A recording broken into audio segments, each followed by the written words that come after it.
Come with me, and you'll be in a world of pure imagination.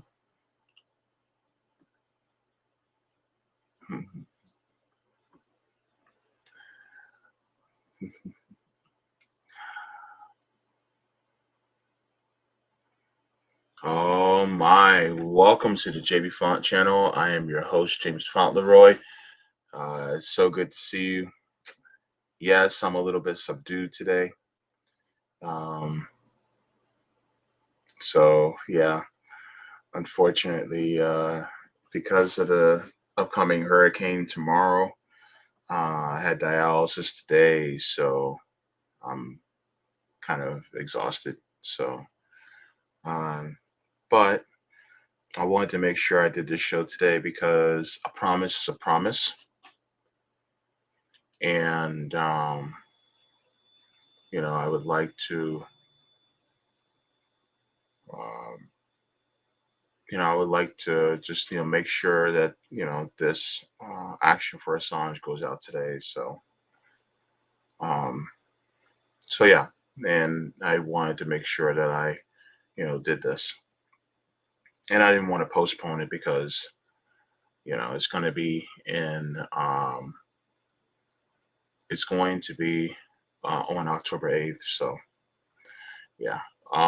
But I just wanted to thank you all for watching. The Jaybefaunt show is available on all major podcast platforms like Anchor, Apple, Spotify, and Google Podcasts, so you can subscribe to me there.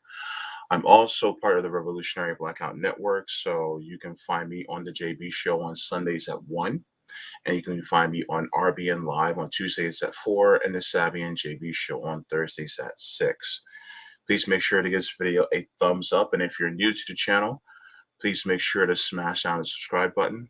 I really appreciate it. It means a lot. And also click the notification bell to let you know whenever any new content is available on my channel. I want to give a shout out to all my patrons on Patreon and Coffee. Without you guys, I would not be able to do this. And also a special thank you to everybody that's been contributing to the housing fundraiser for me and my mother. That means a lot. I think last time I checked, we were at halfway, and yeah, it's a lot, and lots of happy feelings of gratitude today. Almost cried, but it's just I can't spare the fluid because dialysis. But I just want to say thank you to everyone. I also want to give a special shout out as well. Hang on, let me make sure I do this correctly. Let me share my screen because this happened at the end of the stream of one of my readings, and I got to make sure I do this. I want to give a shout out to Delphia Simmons for becoming the first Jaybefaunt channel member ever. So, yes, I do have memberships now. And Delphia Simmons, if you're watching, thank you so very much. If you're watching and rewatch, thank you so very much for becoming a member. So I appreciate you coming there. Just I gotta clap it up for you. Thank you so much for becoming a member as well for this channel. So I appreciate it from the bottom of my heart. Thank you so very much. As customary, I'm going to be going into the chat to say my salutations and my hellos to see all of you here. CBC voter, so good. It says happy Tuesday at Misty and JB. So good to see you. Yipper, yes, I accidentally put AM instead of PM. I had dialysis yesterday. It was late, and look, no alcohol was involved at all in this. It's just, yeah. So I messed up on that part. My apologies. I did. Yeah. You see, Hamza Mir says free Mumia and Amamia Abu Jamal. Yes, free Cody X. Yes, I would like to have somebody on to talk about them as well. You say no one talks about them. Well, look, if you're willing to come on camera and talk about them, I'd be happy to have you on. Look, you can DM me or at me on Twitter, and I'll be happy to have you on because people who are like them also need to have their voices heard. So I agree. Let me see. Hey, bestie, so good to see you, Sweary Fairy. Let me see. Let me see here. Let me see. You say, um, Bryce Smith says, "Sup, JB." Okay, great. And Hamza, I hope you got that message because if you like to come on and talk about them, please feel free. At me on Twitter, or actually, you know what? Let me put in my email.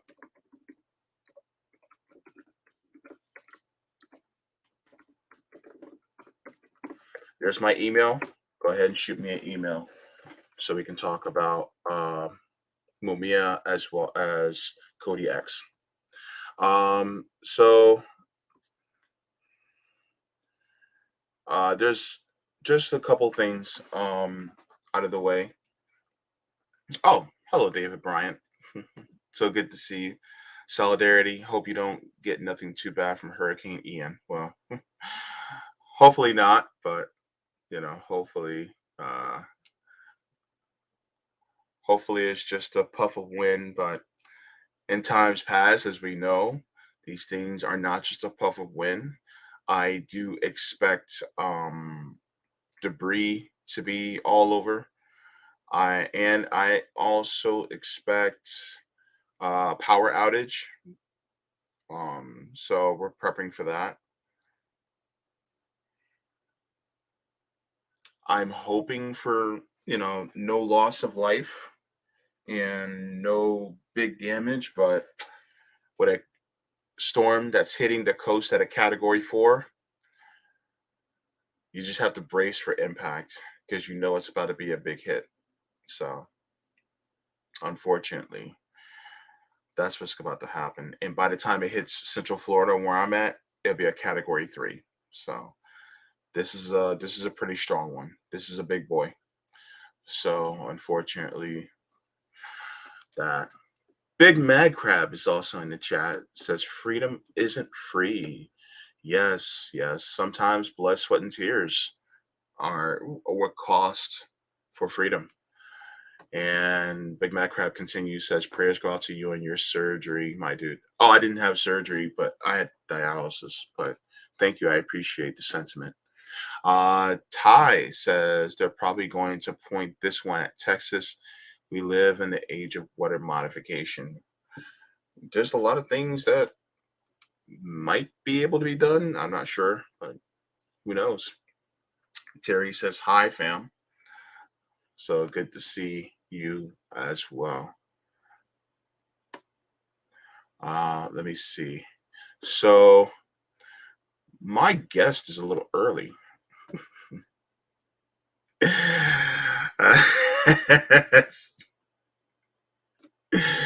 Oh my goodness. Wait. Oh, okay. I thought I messed something up. So I am going to introduce my guest. My guest is an activist, advocate, commentator, host, and badass of badassery. I'd like to give my introduction to the one and only, my buddy, my pal, Comrade Misty. Hello. Hi. I Good to came early because I want you to be able to go rest. You need to go Oh, rest. you're so I sweet. rushed home from picking the kids up from school. I was like, JB's got to rest. Let's I go. didn't want you to rush. That's the No, you thing. need to rest. You need to rest. I didn't want you to I'm a rush. mother and I insist on you resting. Oh gosh. She's like that Don't Midwest. argue with the mother, okay? Yes, yeah, she's like the Midwest. I'm a ma'am. I love when they say it like that. I'm a I'm a ma'am. ma'am. I'm a It is so ma'am. Midwest. That is so Yeah. Midwest. So Yeah. Midwest. You gotta Indeed. make sure you gotta say it Hi, like Bryce. that. Bryce in the chat is waving. Hi, Bryce. Yeah, and then she licks her hand and wipes her Yes. forehead like, ah, you got a cow lick there. Yeah. Such a Midwest thing. Totally. 100%. How are you doing, my friend? I'm doing well. Thanks for having me. I appreciate you doing this. I know that you're probably exhausted, so I appreciate you having me on to hype this event. It's going to be a big one, so trying to get the word out as much as possible. Yeah. Yeah. And here's the thing. Whoever it is, whether it be Assange or any others, like for instance, when somebody in the chat was, talking about um, Cody X and Mumia, these people uh, are bastions for, not bastions, but they are, the canary in the coal mine as regards to free speech, Mm-hmm. and we're about to lose it if Mm-hmm. their voices are silenced permanently.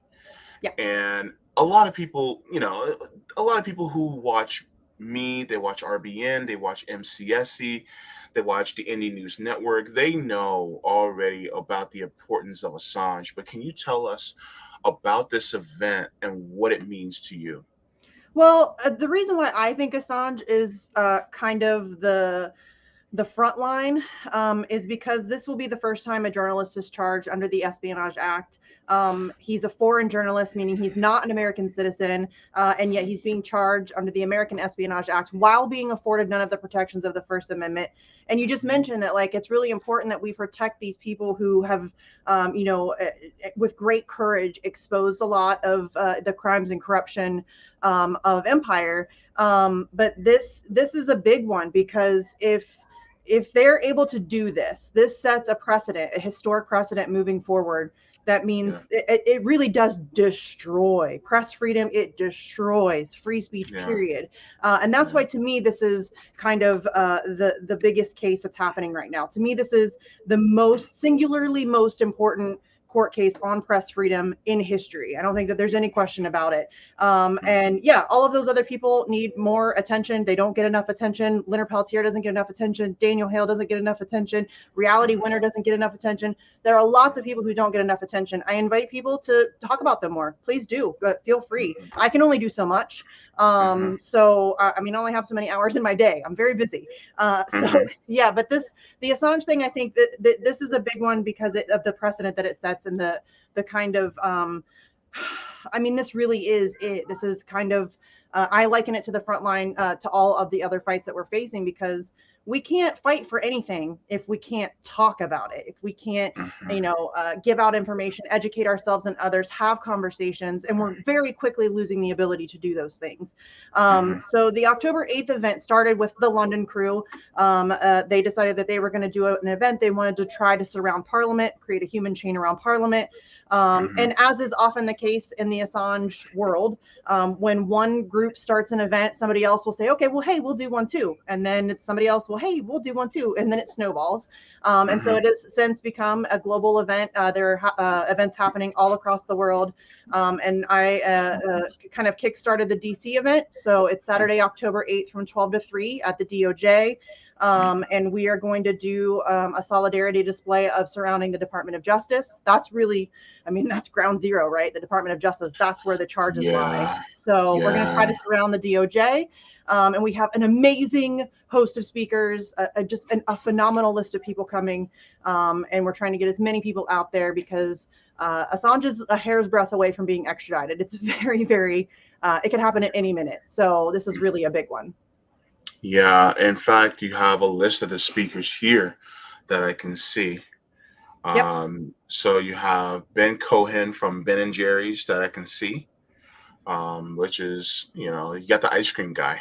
So yeah, he's actually really cool too. Randy Credico, who is an amazing activist, lifelong activist. He's a radio host. He's been doing the billboard truck through James, who does all of our billboard truck work in DC when we hold events there.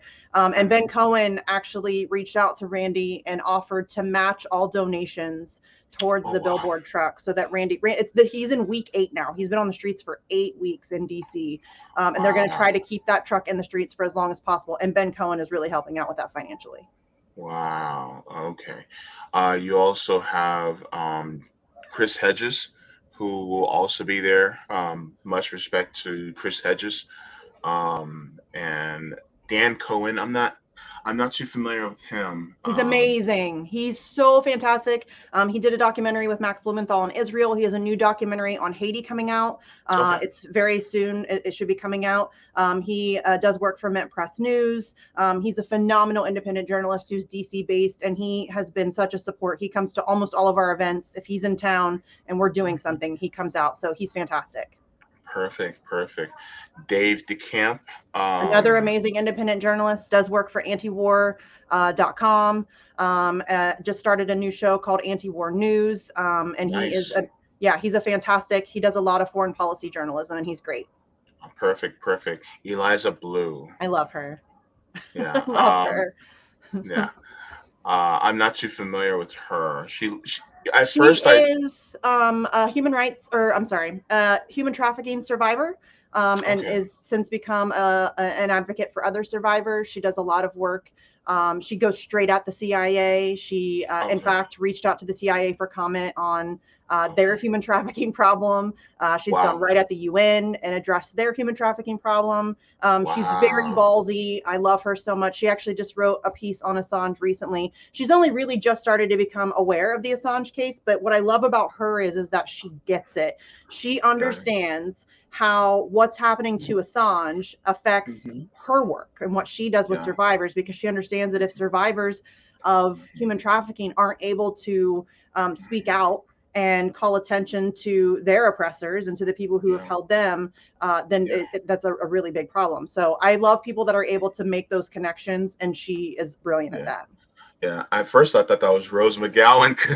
I was like, I would, oh, I would yeah. love to get Rose. We've talked to Rose. Rose is having a hard time right now. She's kind of Oh, disappeared from public for a little while. She's been dealing with some stuff. So I would love for gotcha. Rose to be there, but I understand why she can't be. Understand. Esther Iram. Yep. Everim.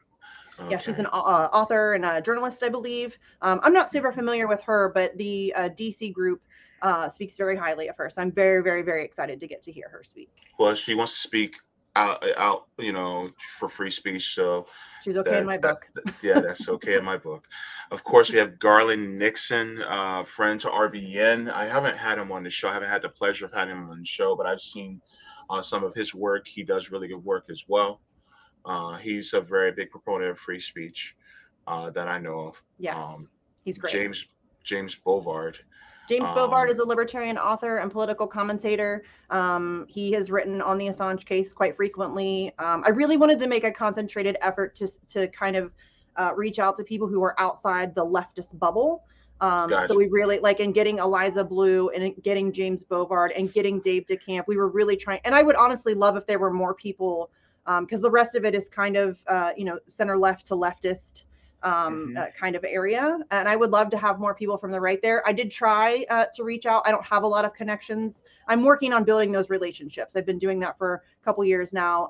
So hopefully we'll be able to continue to make some headway there. I know that they're supportive. It's just a matter of getting those people in the same place at the same time, because this is really a post-partisan issue. I got you. Okay. Thank you so much. But it's good to see people who may not agree with us completely on things, but when it Yeah. comes to the free speech issue, that is something that they stand shoulder to shoulders with us in. And that's part of building that coalition that a lot of us talk about, right? Yep. Yeah. 100%. We have, of course, the lady herself, Dr. Jill Stein, who will also be there, which is pretty exciting. Yes. She's also Yeah. going to be representing Doctors for Assange, which is a group Oh, of hundreds of doctors who have come together from across the political spectrum, people who disagree quite quite vigorously on other issues, but who have come together. And she's a member of that, so she's going to be the representative there for that group. yes. Also, Dr. Jill Stein, if you're watching, I would love to have you on. Oh my goodness, that's part of my campaign. I want to get her and Ajimo Baraka on. I Oh, would we love to tried to get get her. Ajami to come to the event, but he was unavailable. We tried to get Oh, him and Cynthia McKinney, and they were just oh, couldn't make it work. They couldn't make it work. So hopefully they're yeah, going to record. We're going to try to get people who cannot be there. Like yeah, Jimmy Dore can't be there. He's in yeah. DC the following week, so he can't like Oh, drag that out. So okay. we're going to try to get video recordings, and we're going to try to make Hmm. like a social media campaign, and then play audio at the event of people who were unable to attend. Yeah, I would like to get Cynthia McKinney as well. I'm going to have to bribe Sabby with maybe some cinnamon buns or something. Maybe get her like her and her husband a Cinnabon or something. Maybe bribe her to get Cynthia McKinney's contact info. I'm sure she'd just give it to you. The bribe is more The bribe's fun. always more fun, for It's sure. more fun. Yeah. Yeah. We have Joe Lauria. Joe Loria from Consortium News, amazing independent journalist, an incredible outlet. If you're not following and supporting their work, you absolutely should be. They are fantastic. I believe they're also going to try to live stream the event as well. We're going to live stream it across multiple platforms, but I think that they intend to stream it as well. So, Of course. George Kirkyow. John Kiriakou. John Kiriakou is the Kiryaku. former CIA whistleblower. Oh, Yeah, he's a big deal in the whistleblower world, and he speaks quite eloquently about the completely ridiculous and unjust trial that Julian Assange would face if he were extradited to the United States. And so he's a very welcome addition to the speaker list. He is amazing, and I've met him before at the in April. He's been to multiple events, but I'm really really excited to have him in DC in October. awesome, awesome. John Stasevich. Yes, he's an independent candidate for president in 2024. I honestly don't know a whole lot about him, but one of our organizing buddies who is working on the crew to get this organized, because it's not just me, there's a whole crew of people putting the work in to get this done. She's going to be working on his campaign, and so I'm looking forward to see what he has to say.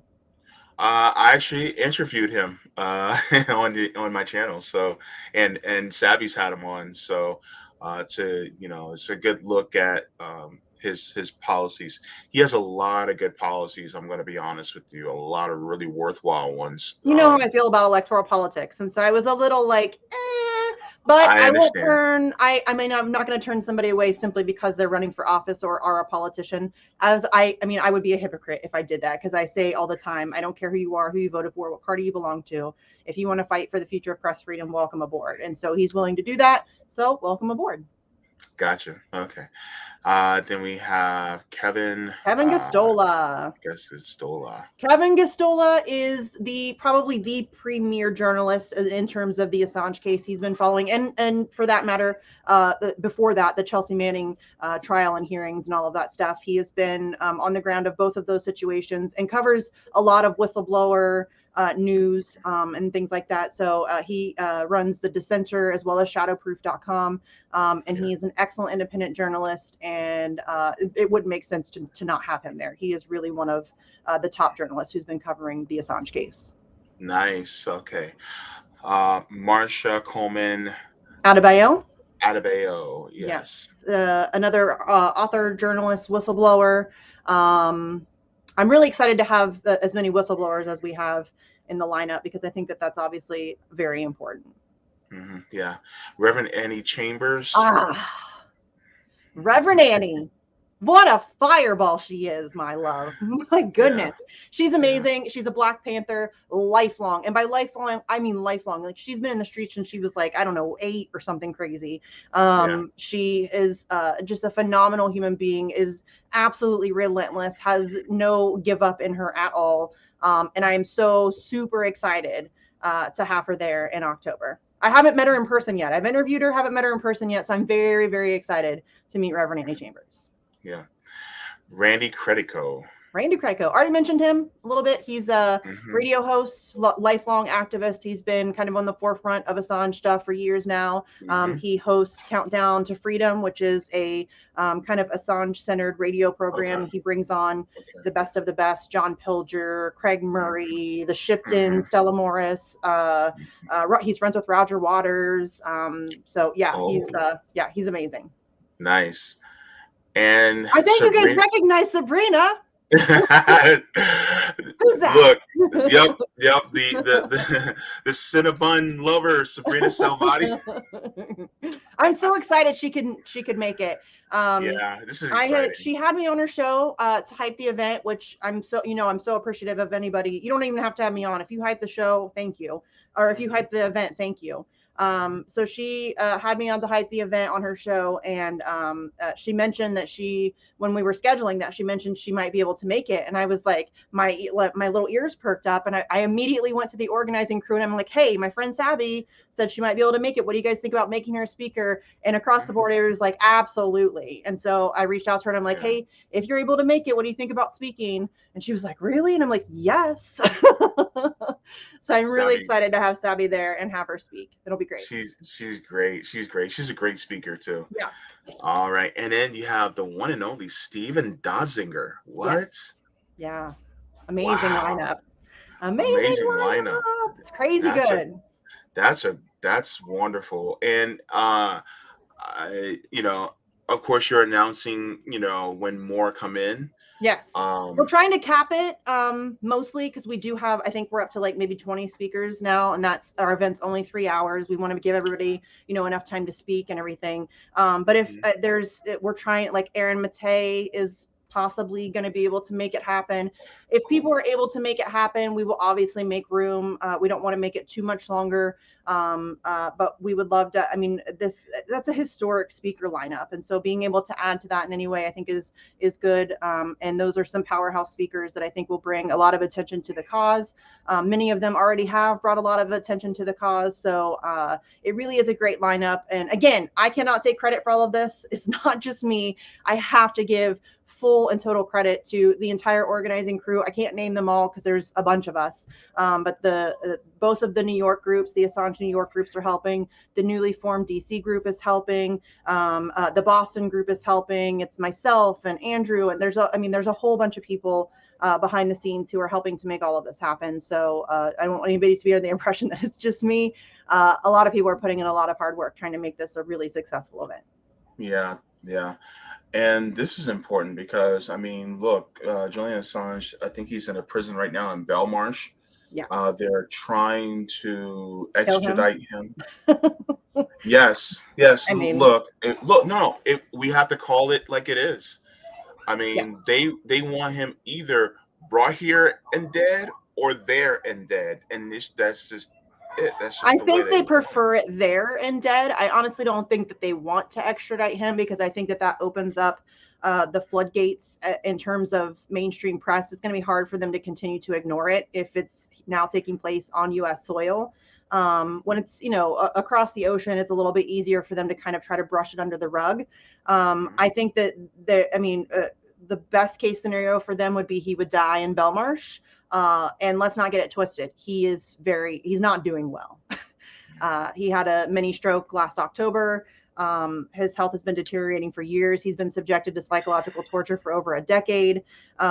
He's not doing well. And it is really a race against time. It is literally this man's life is on the line. And this is somebody who, in my opinion, nobody has done more to throw their body on the gears of empire than Julian Assange. There's nobody who's exposed more corruption. There's nobody who's exposed more war crimes, broken more stories. It's not even close. Mhm. So it would be a real shame if we were to allow that to happen. I got you. Yeah. I mean, because would we know everything about the wars that the United States have been pushing and the crimes against humanity that they have been committing without WikiLeaks? Like, will Yeah, we know? no, absolutely not. Yeah, Yeah. like I said, nobody's done more to expose that stuff. We wouldn't know about. I mean, everybody knows that war is a racket, right? Everybody knows that war is despicable and that Sure. horrendous things take place, and that. But Julian Assange gave us hardcore, irrefutable, really just black and white, no questions about it, evidence. Yeah. And some just of the most horrendous war crimes, rape, torture, murder, the bombings of children, the murder of children, Yeah. and just instance after, I mean, just so much. There's so much in Yeah. WikiLeaks. You know what I mean? And a lot of people have never bothered to go and read the leaks or have ever bothered to go and examine the information that's described there. And it's really not just about the war stuff. Obviously, that's a huge part of it and it's big. But WikiLeaks has also exposed a ton of corporate corruption across the globe. And then also there's the Vault 7 releases, which exposed how the CIA is able to spy on us through our smartphones and our smart TVs and are able to manipulate our cars and who are able to, it's interesting. The CIA is able to hack into a computer system and then leave footprints that make it look like it was somebody else, like maybe Russia. You know what I'm saying? So the stuff that's been released through WikiLeaks is invaluable information. And as Julian Assange said, when WikiLeaks was founded, it was meant to be kind of an intelligence agency for the people, and to really hold power, like legitimately hold power to account. And what's unfortunate is that because they've been so successful in their smear campaign against Julian Assange and against WikiLeaks, a lot of the stuff that was exposed, people don't care about. Or are unaware of because they don't bother to look into it or really examine the reality of what's happening or what's been exposed. And it's sad because there's so much that's been exposed. 15,000 deaths in Iraq were given names that were previously unnamed. 15 civilian deaths that were unreported before now have been reported and have names, and that's thanks to WikiLeaks. To me, that's an invaluable service to humanity, and it makes me sad that people aren't able to recognize that and fight back against what's happening here. Yeah, I mean, thinking about it, I think that's how we found out about the Podesta emails with the Pied Piper strategy that was done Thank you, Julian. by Hillary Clinton. Mm-hmm. And we found out that really, if you want to blame anybody for the rise of Donald Trump, you actually have to blame Hillary Clinton. And who do you have to thank for that information is Julian Assange and WikiLeaks. Yes. So, and many people who would consider themselves to be liberal, who, to them, that's, their God queen, Hillary Clinton.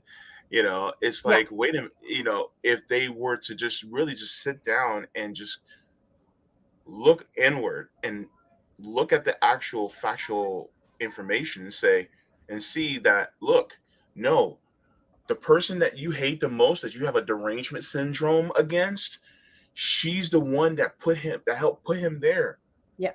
And now here's a crazy part. You have a bunch of Democrats doing the exact same thing that Hillary Clinton did. Yes. And trying to put other ultra right-wing people, into the race, which also puts them at risk for losing and puts the ultra right-wing people into office. What could possibly go wrong? Yeah, it's like, what can possibly... what's funny is that people say that I'm a fascist or that I'm a Nazi sympathizer or whatever, it makes me laugh because I'm a free speech activist. Yeah. And I don't know if you guys know this, but fascists are not big fans of the free speech. They don't like it. But it's funny because people call me a fascist, but then they are like Democrats, mostly shitlibs, will call me a fascist. And those are people who support Joe Biden, Captain Crime Bill, who support arming Nazis in Ukraine, who support the Democratic Party, who's currently funding and elevating legitimate far-right candidates. But I'm the fascist. It's funny. And people, it's like, okay, if you're somebody who considers yourself a Democrat and a liberal, I'm going to tell you something that's going to blow your mind. JB may be tired, but JB is still JB in here. All right. I want y'all to get close to the camera. Get close to the camera. All y'all that are watching right now, get close to the screen. Fascists may have started World War II, but the commies ended World War II. So guess what? The reason why you're behind was saved from fascism was the Soviets and the commies. Well, they're the ones that actually saved you. Let's be really real, though. As much as that's true, they didn't really save us from the fascists because the United States then hired and hid them. Well, you know what I'm saying? Well, if you want to get more deeper, we can talk about Operation Paperclip and how the United, But yeah, people aren't ready for you that conversation. point People like to think this is a democracy and that to we're like, freedom. And no, democracy. fascism has been here for a very long A time. And a lot of people long who claim to time. be anti-fascist uh, aren't really talking about it. It's weird. Just when I thought I was gonna hit the ball out of the I'm park, sorry. you came in and you were like, "Hold my beer, JB." I just want to make sure that people, because it really troubles me that people don't understand that history and that people don't Yeah. recognize the fact that No.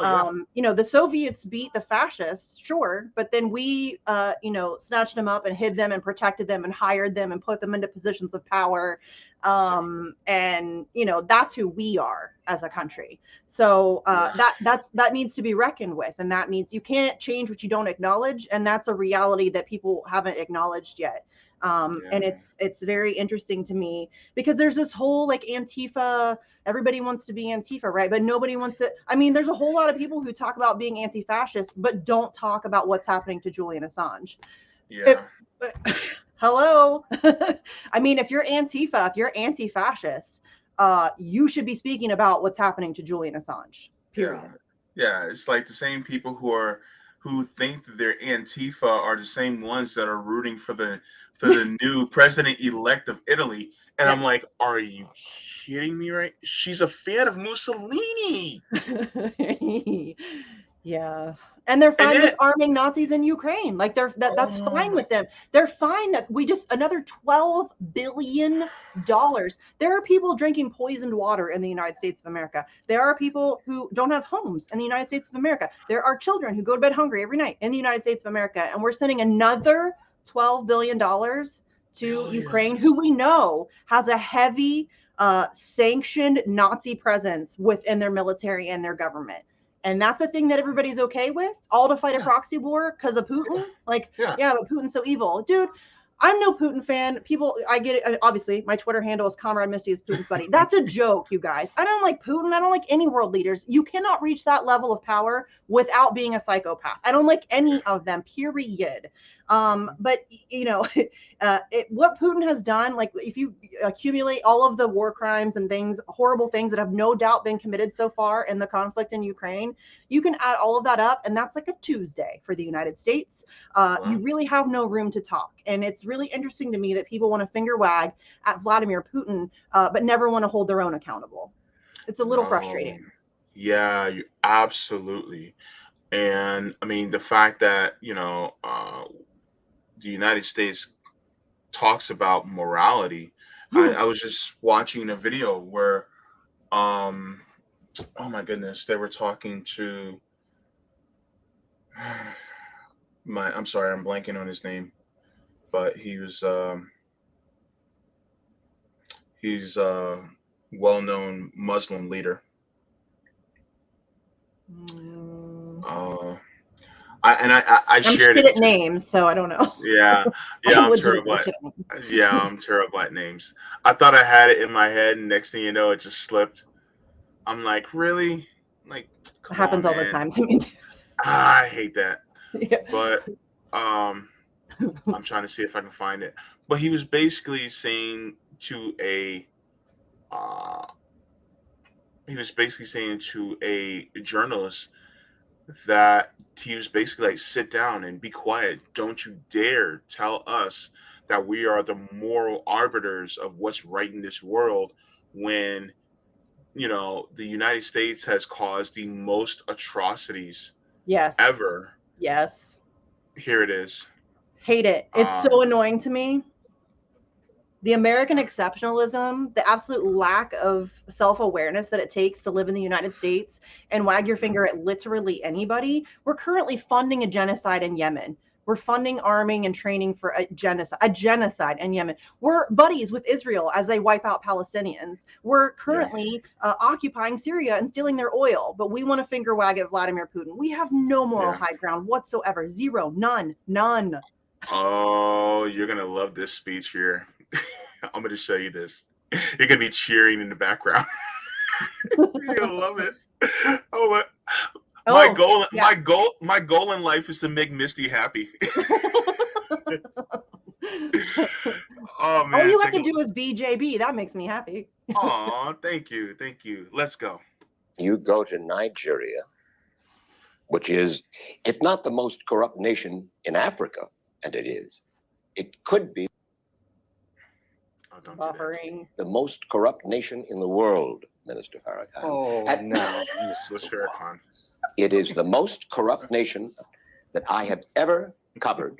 I've been there 25 years ago, and I've been there He's as American. recently as That last guy's year. American. Fine. So what? So what? 35 years old. That's what that nation is. Now, here's America, 226 years old.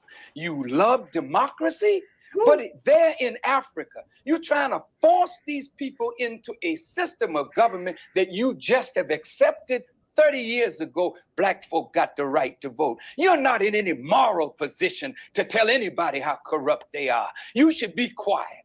And let those of us who know our people go there and help them get out of that condition. But America should keep her mouth shut wherever there's a corrupt regime, as much hell as America has raised on the earth. No, I will not allow America or you, Mr. Wallace, to condemn them as the most corrupt nation on earth when you have spilled the blood of human beings. Has Nigeria dropped an atomic bomb and killed people in Hiroshima and Nagasaki? Have they killed off millions of Native Americans? How dare you put yourself in that position as a moral judge? I think you should keep quiet. Because with that much blood on America's hands, you have no right to speak. I will speak because I don't have that blood on my hand. Yes, there's corruption there. Yes, there's mismanagement of resources. Oops. Buffering. I hate it. Yes, there is abuse. There's abuse in every nation on earth, including this one. So let's not play holy to moralize on them. Let's help them. I'm not moralizing. I'm asking you a question, and I got an answer. Why would you put it as the most corrupt regime in the world? That doesn't make sense. Can you think of one more corrupt? Yeah, I'm living The United States. I'm living in one. Yes, you've done a hell of a thing on this earth, so you should not be the one to talk. You should be quiet when it comes to moral condemnation. 100%. That's exactly it right there. I wish I could give that guy like a standing ovation. Like that's exactly what I'm talking about. And people will come at me and say, "Oh, you just hate America." I don't hate America. I hate our government. I hate the system that we live in. I love Americans. I love the people of this country. I love people. But yeah, to pretend like this country has the moral authority or high ground over any, but you guys know what we're responsible for? I mean, seriously, from the birth of this country, and by the birth of this country, I mean from when white people came and slaughtered a bunch of Native Americans and took it over, it has been nothing but chaos, death, and destruction and oppression. That's it. That's what we are. And again, you can't change what you don't acknowledge. And so we can't really, you're going to finger wag at somebody else. Really? How about you look at yourself? How about you take a look inward? How about you take a look at what's happening in this country and what this country is doing around the world? I just rattled off a couple of examples. Yemen, Israel, Syria. I mean, I could continue to go on. You know what I'm saying? Like, what are we doing in Venezuela? What are we doing in, I mean, seriously, it's absurd. It's like I said, you take all of the terrible things that Vladimir Putin has done in Ukraine throughout since February, all terrible things. I'm not justifying anything Vladimir Putin has done. I'm anti-war, period. But to try to pretend like we have any really, and we're supposed, like, you're supposed to be taken seriously when you're the United States and you're like, oh, Vladimir Putin, really? That's a Tuesday for you. The entirety of what he's done in Ukraine is like a weekday. It's like a brunch for the United States. We're doing that on the daily. Seriously, I got no time or patience for it. I'm so tired of the lack of self-awareness and the absolute hypocrisy from Americans on these issues. Just shut up. Like he said, just sit down and shut the fuck up. Seriously. So stupid. You know, I would love for you to narrate my life from time to time because you know, your rants are wonderful. Sorry, I get on one. I would get you and Samuel L. Jackson to rant my life. That's high praise indeed to be in the Yeah, same sentence yeah, as yeah. Samuel L. Jackson. Well, you Yeah, need him yeah. for the occasional motherfucker. Nobody says Yes. motherfucker like Samuel L. Jackson. Yeah. Nobody. Yeah. Nobody. Yeah. I would narrate your life for you, JB. No problem.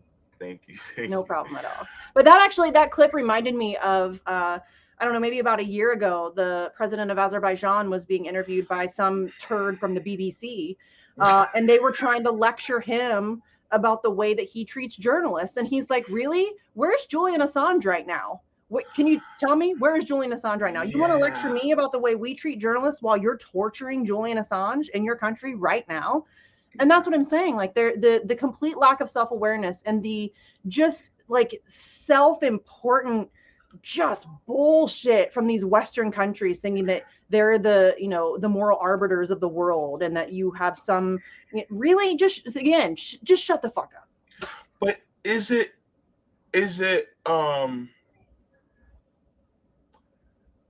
do you think it's more like just absent-mindedness or lack of self-awareness, or are they really self-aware? It's more nefarious than that. I think most people are just highly propagandized and they aren't even really aware of what their own countries are responsible for and guilty of. I think that they kind of surface level understand it, but I think that they because it's their team, and I say this all the time, when our team does it, it's fine, it's good, it's the right thing to do. When the other team does it, it's literally the worst thing that's ever happened on the face of the planet. And so there's this weird tribalism that kind of takes over and makes people completely unaware of thinking correctly, and there's no consistency of principles. And so they justify it, you know, well, if the West is doing it, then it's the right and the good and the just thing to do. They make these weird justifications. And then when it's the other that's doing it, then suddenly they're able to look at it with a fresh set of eyes. So I think there are some people who are genuinely nefarious. I think those people who have who are at higher levels or positions of power, especially I think people like for example, if we want to talk about mainstream media, I think somebody like Rachel Maddow, who is literally a Rhodes Scholar, she's not an idiot. I think she knows what she's doing. I think that she is able to make justifications in her head for why it's okay for her to do it. I don't know that it's necessarily nefarious. I just think that she has been able to fool herself. When you're getting paid that much money, you can make yourself think just about anything. So I think that there are some people who are incredibly nefarious. They understand exactly what they're doing. They know how propaganda works and how to weaponize it against people. But I think most like low level people, like that guy in that clip, there's the famous clip of Noam Chomsky talking to a reporter, and the reporter says something like, so you think that I'm like, I don't actually hold these positions? And Noam Chomsky says, no, I think you absolutely believe what you're saying. I'm just telling you that if you didn't, you wouldn't be in the position you're in. And that's exactly, I mean, that's what it is. They're able to find people who are easily misled, who are easy to manipulate and control, who are more apt to buy into their bullshit and to kind of internalize it and make it that people are incapable of independent thought. They just take in what they're told, they internalize it, and then they make believe that it was their own original thinking. And I think there's a lot of that in particular in mainstream media. But I think a lot of it is just people, especially in this country, we don't even know our own history. The people in this country don't even know their own history. They have no idea about the reality of the history of this country. And that's a tall order. I mean, if you think about that on a real level, you're asking people to accept and deal with the fact that everything they ever thought is a lie. And that's heavy. That's really heavy stuff. Very heavy. Yeah. It's just like for instance, how many people know about the neighborhood that once existed in the center of New York City that now is the place where Central Park occupies? Yeah. There was a black neighborhood there. Like, well, that is like American history. If you ask the average American, they've never heard about the moon bombing. Never heard of it. They have no idea. People have no idea about the reality of what happened to Native Americans in this country. They really don't know. People still believe like the bullshit story we're told about Thanksgiving. You know what I'm saying? Like, that's we still have Columbus Day. Like, why? I mean, it's an incredibly propaganda is an incredibly powerful drug, and nobody does it better than the United States of America. I don't care what you say. It's not North Korea. It's not Russia. Nobody does propaganda better than this country right here. Yeah. And so, there's so much that is, if it's not whitewashed, it's omitted. Mm-hmm. There was some elderly people at my dialysis center that were talking about the civil rights era, and they were talking about a city. He was talking about a city called Forsyth, Georgia, and he was basically saying that there was a point where it was an all-black town, but I forgot exactly what happened. I think it was similar to Tulsa, Oklahoma, where it had, an up and coming black neighborhood that was doing well as far as, economically. And so it got, torn apart, just like, Rosewood or Ocoee here in Florida. And so it ended up becoming an all white town, and it became a sundown town. Yep. To anybody that's watching, a sundown town is basically an all white town where if you're somebody of color, you better not be in that town by the time it's sundown. You won't make it out. And you won't make it out. And the sheriff, the authorities, they're all in on it. Mm-hmm. So nothing, and in justice many cases leading it. Yeah. So and it turned into a sundown town. It's no longer a sundown town now, but there's probably still remnants of it, but I didn't know this history until a few days ago. Yeah. And so there's so much that even those of us who are in our circles, who are relatively aware and who, really research and study these things and have kind of been awakened to the fact that we've been lied to. Even there's stuff that I don't know. Obviously I'm not the smartest person in the room, but you know what I'm saying? Like, it's really difficult. Real history is really difficult to come by. It's really hard to find. And it's, it's scary because, I am a firm believer that we can't go anywhere good. And Julian Assange has said this as well. We can't go anywhere good until we are dealing with the reality of where we are. And we aren't dealing in truth. Like, our ideas about each other and ideologies and the world around us have all been formed by the same bullshit system that has led us into numerous wars, has lied to us about so many things, has, gamed the system to, support the rich.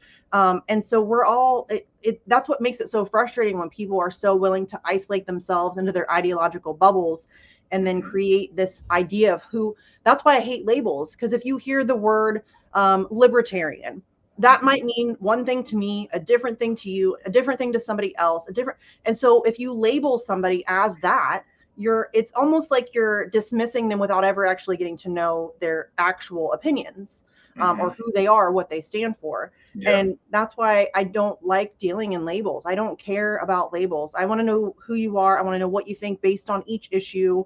And it's just, we really cannot, we have to deal in the truth.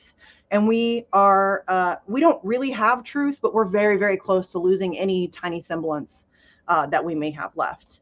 And it's, it's really scary.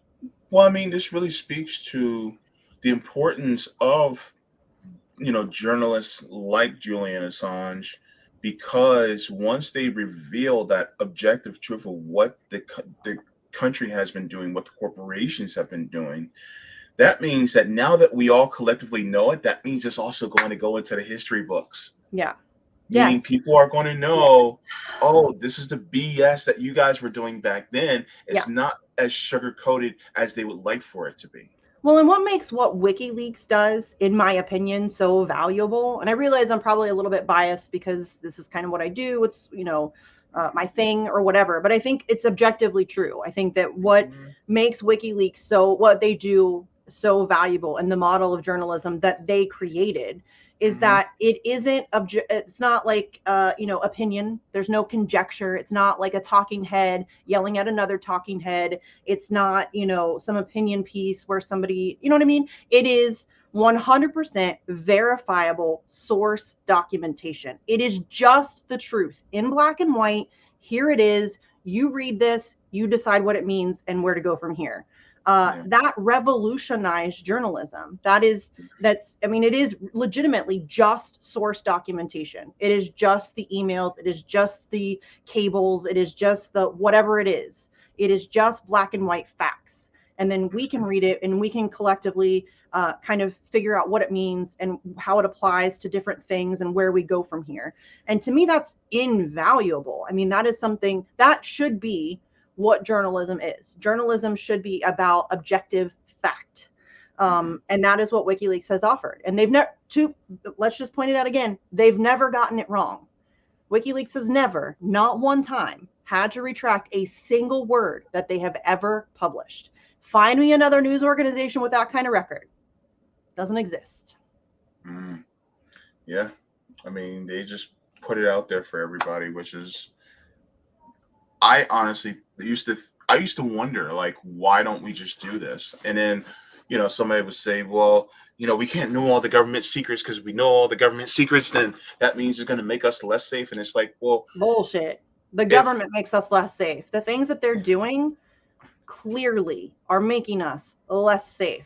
The things that they did in Iraq and Afghanistan clearly made us less safe. I don't know how many more times that needs to be proven before we start to realize that they aren't due any secrecy. They should be, you should be casting a side eye at the government every second of every day. They are not to be trusted. They are not to be given any kind of leniency or any kind of secrecy. And it's so crazy because we've got it completely backwards. What is supposed to happen is that the government is transparent and the people have privacy. And instead, we have no privacy. Yeah. And they do everything behind closed doors when we have no idea what they're doing. Yeah, and that's not good. Yeah, that's pretty ass backwards. Yes. To be honest with you. They know everything about you. They know what size shoe you wear. They know what grocery store you go to, what your favorite cereal is, where you get your gas, where your kids go to school, how much your mortgage is. They know everything about you. And what they don't know, they can just flip the little switch on your smart TV and listen out on your conversations in your living room. And you have no idea what they're doing behind closed doors. And they're doing it in your name with your money. And they're stealing your money while doing it too. That's a problem. I mean, it's a really big problem. So that's why, to me, WikiLeaks is such a valuable resource, and why I wish we had 1,000 WikiLeaks across the globe working constantly to expose corruption and hold power accountable. I mean, that would be the ideal situation. But we can't even get people to fight for the one guy. You know what I'm saying? So. Yeah, or even Medicare for all. It's like we can't. I mean, it's hard to get anybody to do anything. I don't know. It's frustrating. I'm sure that you can agree with that. The idea that there's so much happening in the world that is completely fucked up, and nobody seems to want to do any of the work to right the wrongs. Again, I think just speaks to how pervasive and how effective propaganda is. People are very complacent, and I think it's not even really just about complacency. I think people feel helpless.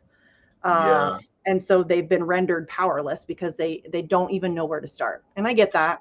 Yeah, I think a lot of people have, especially those of us who are poor and working poor, we've been backed into a corner, and it feels like there's really no way out. Yeah. And I think the question from a lot of people that goes, well, what do you think is going to take?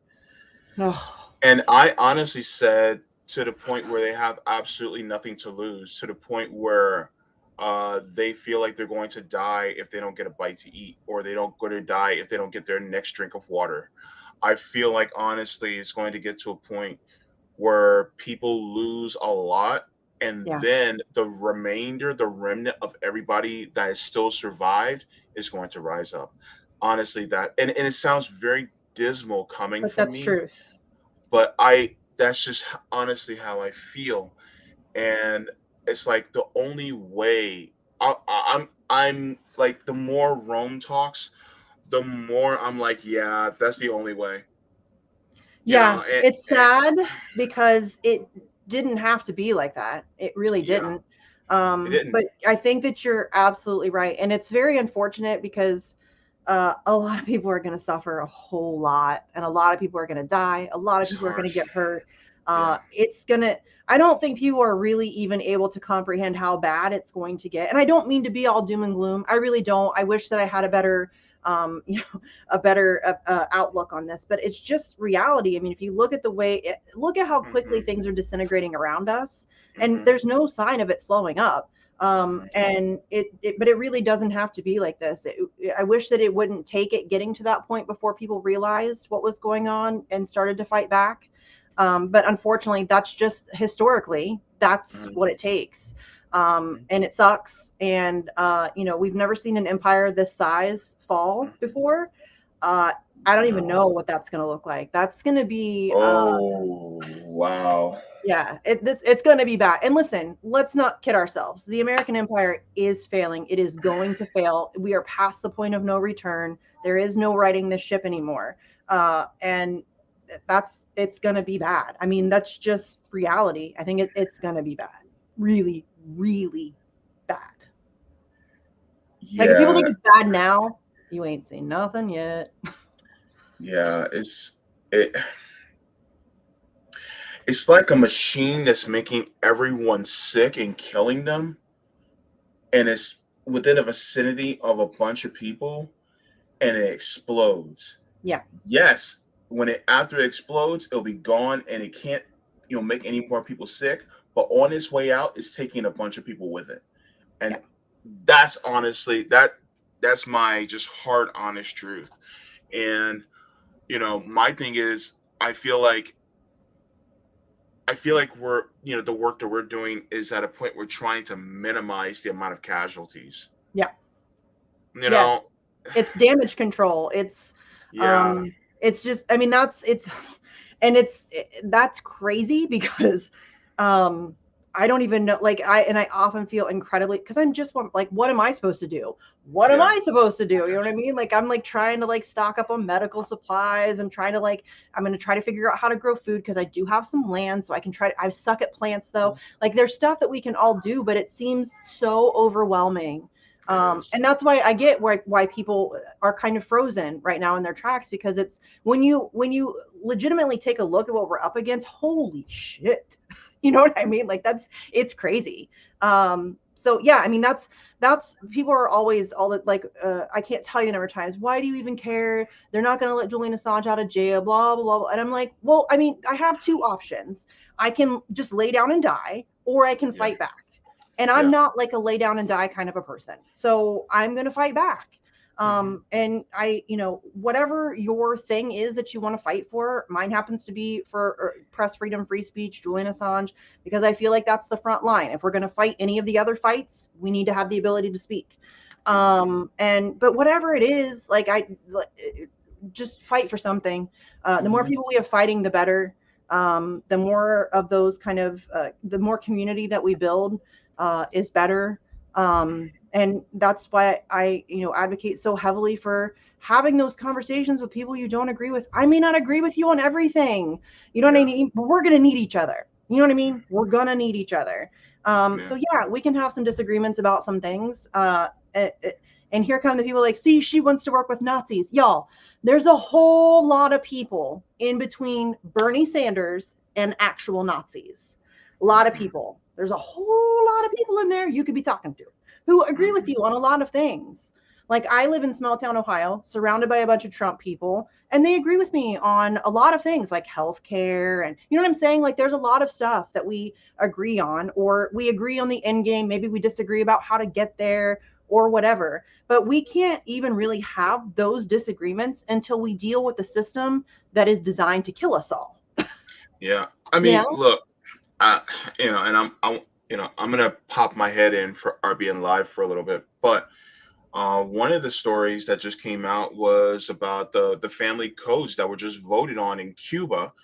Cuba was a very heavily Catholic country, and they voted on the new definition of family not being just a regular nuclear family. Now it's basically anybody who is in a collective that love each other. It could be somebody who's LGBTQ. It could be grandparents. It could be aunts, uncles, Your friends whatever. who Your you formed a friends. family, whatever. Yeah, I mean, look, somebody said everybody in Fast and Furious could be designated as a family in Cuba. Yeah. But Yeah. that being said, you know, they took years to get to that position, you know, and so we may agree a lot, especially on the economic things right now. And it takes growth to realize, to grow to that position. And it's just like Raul Castro's daughter said. She was like, you can't develop that overnight. Those opinions overnight. That takes growth, right? And this is why over 65% of all Cubans voted for those new family codes, which also legalizes not only same-sex marriage but same-sex adoption too. Mm-hmm. But that was 65% of Cubans, and a very Kind of conservative, conservative, socially socially conservative. conservative. Yeah. Yeah, and 65% voted for it, Mm-hmm. and the voter turnout was 75% of voters. Mm-hmm.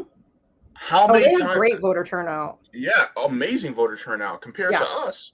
Yeah. And so that being Well, they have said, legitimate elections. That makes a Well. difference. well, Who wants to vote in a sham ass election where your shit doesn't even count? You know what I mean? Why bother? You know what I'm saying? I mean, go vote if you want to. I'm not telling anybody to vote or not vote. People yell at me all the time. Stop telling people to not vote. I don't care if you vote. Go vote. Do your thing. I don't care. But let's not pretend that it really matters. You know? Yeah. But my thing is, when it comes to people coming to the right conclusions, especially on social issues, that takes time. Of course But it does. at least they can agree on the economic issues, and then they also kind of have some leeway on social issues, which means that they can be moved, right? Yeah.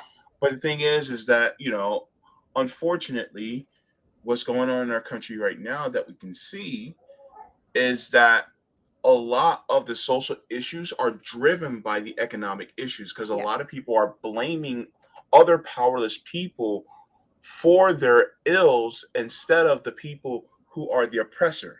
And that is intentional. That is And so- exactly why the system's set up the way that it is.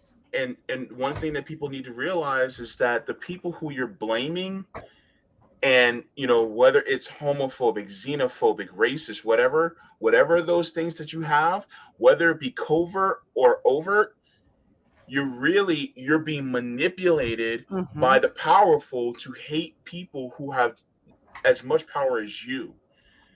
And so really, to be homophobic or to be transphobic or racist or xenophobic is actually counterproductive to your own liberation.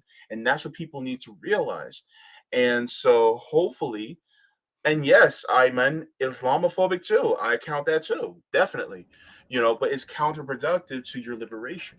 And once people start to realize that is counterproductive to their economic liberation, then they also start to follow with the social liberation too. Yeah. And that's, again, you made a great point. That stuff takes time. And listen, I know that that's frustrating.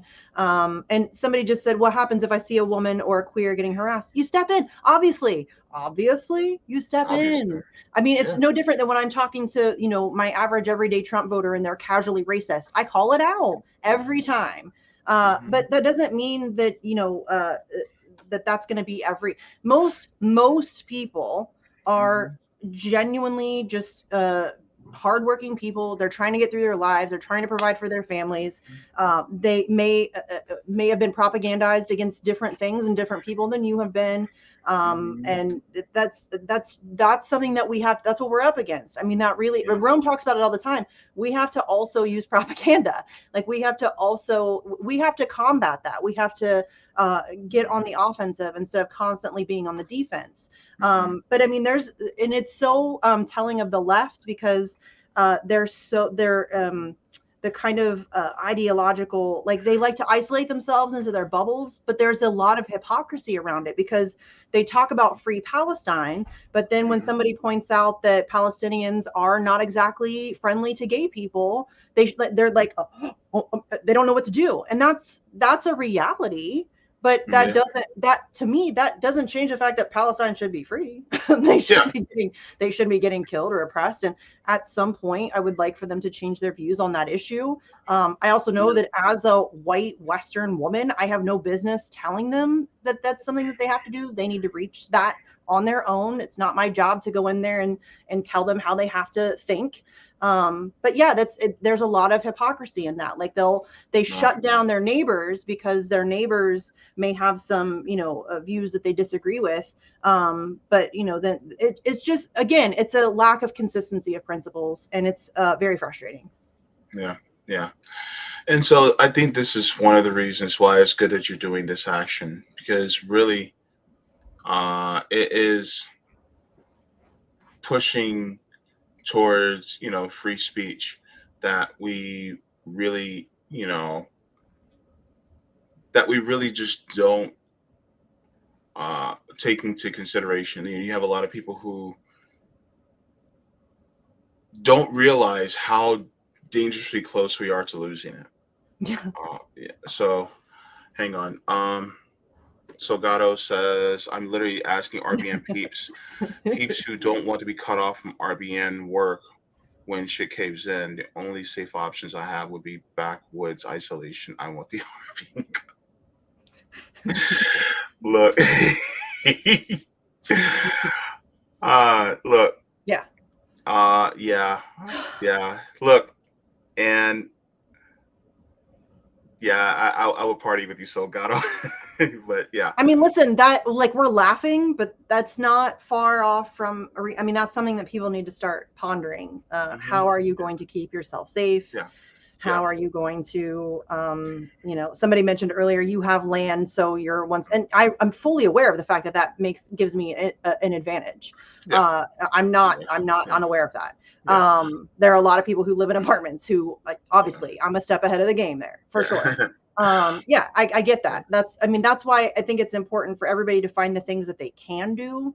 Don't let them make you feel helpless. Don't let them overwhelm you with despair. There's still things that you can do. I mean, everybody can do something. I mean, learn how to fix things, learn how to build things, learn how to learn basic first aid, like medical stuff. I mean, we're going to need all of those things. And we're going to have to take care of each other. Like, we're going to have to trade off on things. Maybe I'll have food that I can share with you, and you're able to build me something that I need or whatever. We need to prepare for that reality, because it's a for sure possibility that's where we're headed. Yeah. So God says, I don't give a shit what people say. I do know firsthand how violent men can get. Yes. And this is why it's up to us men, especially us cis men, to teach our fellow men, how to be. And if they step out of line, it's up to us to protect people who they may be going after. See, that's how it works. And so I think I get what you mean. I don't want to misrepresent what you're saying, but I hope I answered that, in a satisfactory way. But thank you for that comment, by the way. But yeah, ham radio certification. That's a great idea. Yeah. Great idea, Baba Yaga. Great idea. Yeah, those are all things that people can do, no matter what, where you live, whether you have a big house, small house, apartment, land, no land. There's still things you can do. Don't feel helpless. I think that it makes me sad when I can feel it. A lot of people feel helpless. And we're not there. We have to do it. But I mean, the old African proverb, it takes a village to raise a child, right?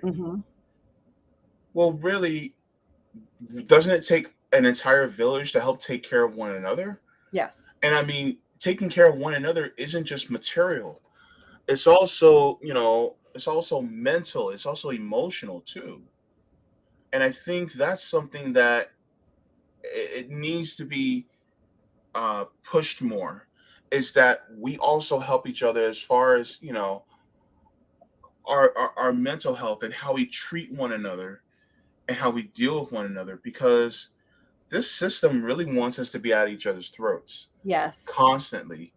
And I say, no, screw all that. I'm not going to compete with you. I'm going to collaborate with you, and we're going to build something up together. Because anything outside of that, we're going to end up destroying each other.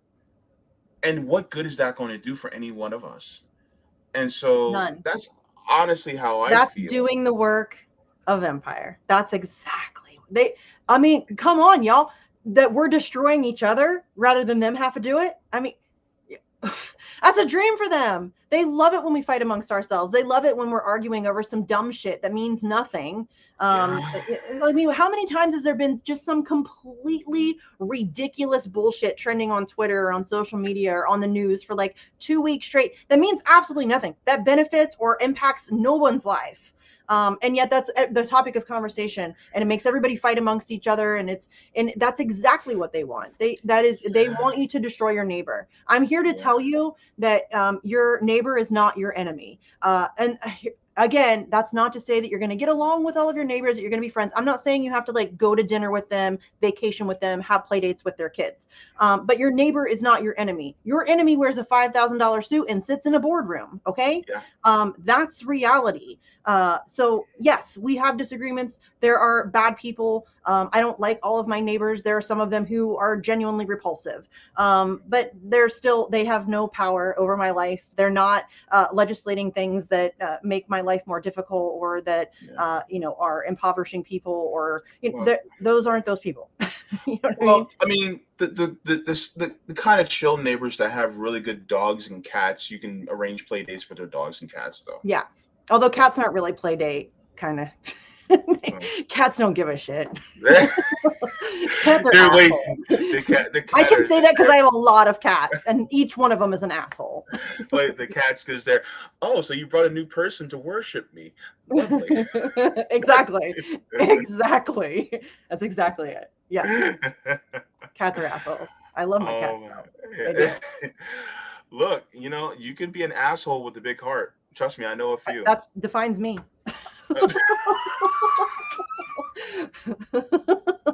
Listen, I'm nothing if not painfully self-aware. I realize I'm an asshole. I realize that I'm blunt and I'm loud, and I'm fully aware I am an asshole. I totally embrace that. I'm not for everyone. That's fine. I'm not here for like making a bunch of like besties. The people who appreciate me, and the people who don't, and that's okay. It's fine. I'm okay with it. This is why I'm looking at you, because you're a breath of fresh air. You are an oxygen tank, honey. Just do not let nobody with a lot of sparks get near you, or they're gonna blow the fuck up. Oh goodness. Yeah. I am an asshole though. Like, I get it. I just said it like a couple weeks ago. We were in an organizing meeting for the Assange thing, and I was on my phone. Because I was out of town, so I was on my phone, and when I was trying to like Zoom, but then I was trying to pull up the itinerary or whatever for the meeting, and so I was not on. And I'm like, if you like raise your hand or whatever, I can't see you, so you're gonna have to just speak up. And if I'm ignoring you, it's not because I'm an asshole. I mean, I am an asshole, but right now I'm not being an asshole. And I mean, listen, I get it. It's all right. You know how many times you said asshole in a lot. The last 5 minutes? Jenna said Missy is a cat. Kind of. Yeah. Kind of. Yo, look, I'm tired as hell, but you made me laugh. See, that makes me happy. Making me feel a little bit better today makes me happy. Thank you. I know you've had a rough day, so that makes me happy. I appreciate it. And and look, I just want to thank you. And I apologize to one of the people in the chat who brought up Cody X and Mumia as well. I want to thank both of you, for bringing, people like Assange up and letting us know that you're basically like that warning system saying, danger, your free speech rights are at risk. And so I just want to say thank you for pushing and being so vigilant in these actions, because some of us, we try to spread out in many different things. Some people, they make a focus on one thing and that's their thing, and they go headlong into it, and and they make a lot of headway. And so I just want to thank you for That's my being one of those. ADHD. That's my hyperfixation. That's anybody who has ADHD, if you know, that's just how that goes. So yeah, it's so funny to me, JB, because people get mad because all you do is talk about Assange, which is demonstrably false. I talk about lots of things. Yeah. I've hosted hundreds of hours of shows on other things than Assange, so that's demonstrably false. But then they're like, "You're obsessed," and I'm like, but wait, isn't that like a prerequisite for being an activist? You have to kind of be obsessed with the thing that you're right. Like it seems weird that people get mad at me about that, but I mean, people just like to get mad at me. Yeah. I mean, you kind of have to be. You kind of have to be a little crazy, and you kind of have to be a little obsessive and super passionate. That's kind of how and that's what I want out of my activists. Like Savage Joy, super focused on healthcare. I love it. Medea Benjamin, super focused on ending wars. I love it. Like I want my activists to be focused and passionate and driven and obsessed and relentless. That's what I want from my activists. Girl, you don't want to be talked about my activism for men with glasses. Let me tell you. I saw that tweet. I was like, I have glasses. Don't get me started. And the people who are in the chat, don't y'all get me started either. I know y'all try to get me in. Y'all try Everybody to get go JB tweet JB pictures of hot guys with glasses right now. Go do it. Do it right now. Make his day. He's had a rough day. He had to do dialysis 2 days in a row. That sucks. So go tweet him hot guys in glasses right now. Don't do that. Everybody do it. No. Do it. I'm gonna be embarrassed. Margaret Kimberly's watching. She'll be on Twitter. She'll be like, JB, what's the matter with you, boy? I'm trying to get Margaret Kimberly on. I'm trying to get Joe Stein on. Now they're gonna look at me like I'm some deviant. Come on. They would both Margaret Kimberly and Jill Stein, they would love that. Come on. They're not prudes. Come on. I know. I look. He's all flustered. I'm not a prude. I just play one on TV. DM them pictures of hot guys in glasses. So then it's not on main. DM them some pictures. Wait. Get the hot guys to slide in my DMs. You know what I'm saying? There you go. Even better. See, I can't do this with you. I can't do this with you because now this entire stream has just been derailed. And now that's what I do. This is what I do. Ask Nick. Every time. Everybody's gonna be like, "What about Assange?" I'm like, "What about Assange? Does he wear glasses?" He does sometimes. He does actually. Oh my gosh! But Assange is important too. I mean, making JB smile with pictures of hot guys in glasses. But also, we have an event coming up Saturday, October 8th from 12 to 3 outside the Department of Justice. If you are anywhere near the area or can make it to the area, please come out. We have amazing speakers. It's part of a historic day of global action. They're going to be surrounding Parliament. We're hoping to surround the Department of Justice. With this, we need people. I mean, I don't know the magic words to say to get people to care enough to come out. But that's how we get change. The only way we get change is through mass public pressure. That's it. Yeah. So we need people. We need people in the streets. We need a presence to be known. We need noise. We need all of those things. So if you can make it, if you cannot, if you can't make it out, there are, again, as I mentioned, there are global actions happening. There are multiple actions happening across the United States. If you go to at Candles for Assange, the number 4 Candles for Assange, my friend Alex Hills runs that page, and she does a great job of like collecting all of the global events and tweeting them out in one space. So go find an action near you. If you can't make it to DC, if there is not an action near you, be an action near you. All it takes is a poster board, a Sharpie, and a sidewalk. Instant protest. Yeah. So we need people. We make phone calls, send emails, tweet at people, donate to our GoFundMe, share our GoFundMe, share information, share articles that you see about Assange, because one of the biggest things that we're facing is a media blackout. Just getting the information. Most people have no idea who Julian Assange is, what's happening to him, or how it impacts their life. Yeah. So we need help with that. So if you can help us in any way, whether it's sharing the event, donating to the GoFundMe, helping us make phone calls or send emails, all of those things are incredibly helpful. Every little bit helps. So yeah, please come out to DC. We would love to have you all. Yeah, and I'm also putting the GoFundMe link in the chat as well. It's also in the description, just in case anybody wants the GoFundMe link as well. And I hate raising money, y'all. I really, really do. Unfortunately, activism is stupid expensive. I mean, just getting flyers printed is hundreds of dollars, and getting to DC, getting people to DC, getting the equipment that we need, sound equipment, all of that stuff, having people there that can stream and a proper camera and all of those things, it is unfortunately very, very expensive.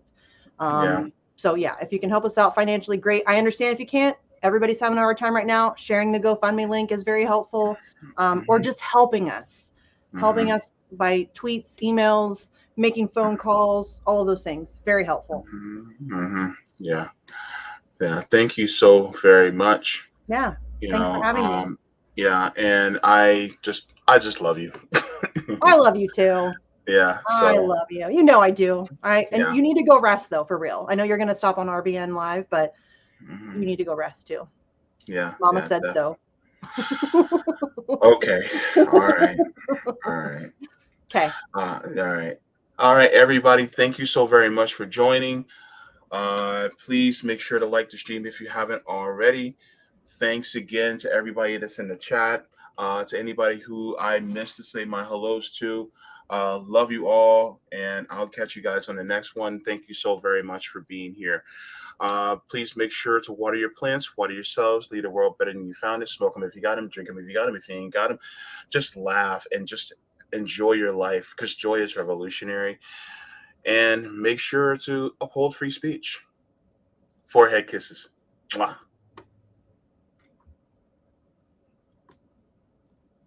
And slide in my DMs, dudes with glasses.